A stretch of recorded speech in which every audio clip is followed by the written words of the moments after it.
Losing a husband in Luo culture does not just change your life, it changes your identity, your status, your body, your home, everything.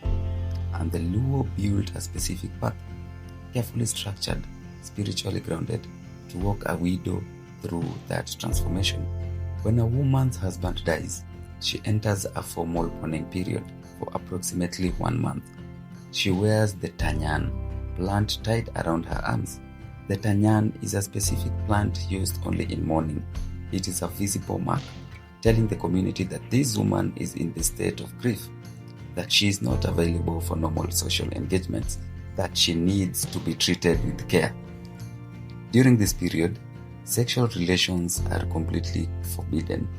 The widow is in a spiritual vulnerable state, and any violation of this rule was believed to bring serious harm to her, to the man involved, and to the children of the household. She does not leave this state until the proper ceremonies have been performed. The formal ceremony that releases the widow from the most restrictive phase of mourning is called Mukaduran. Pigs and goats are brought.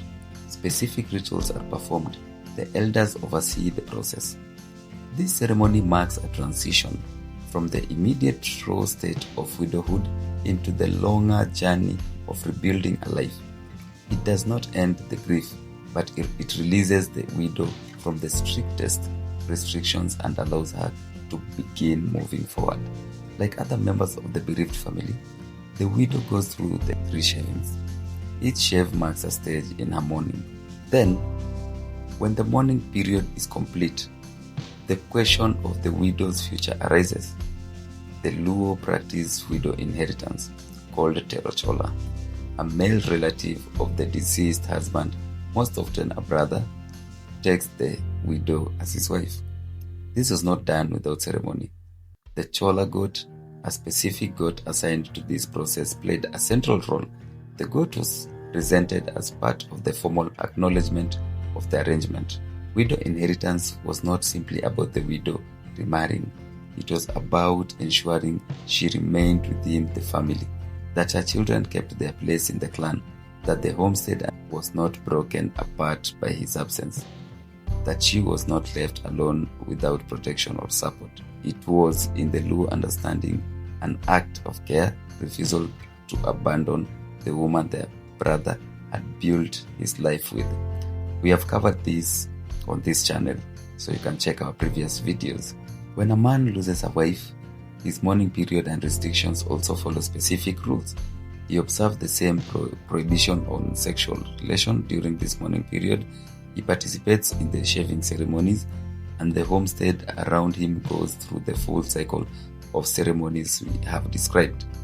But the widow's path is different from the widow's in one significant way. For a man with multiple wives, the household structure continues. For a widow, everything changes. The path of a Luo widow is one of the most structured journeys in the entire culture. From the night of death to the final shave, every step is governed, every transition is marked, every vulnerability is protected by ceremony.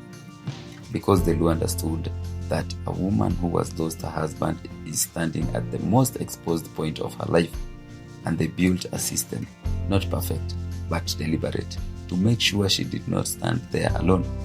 In our final episode, Death as Community, the dances, the songs, the gatherings of the clan, and what a Luo funeral means far beyond grief. This is Echoes of the Luo. Erokamano Ainya.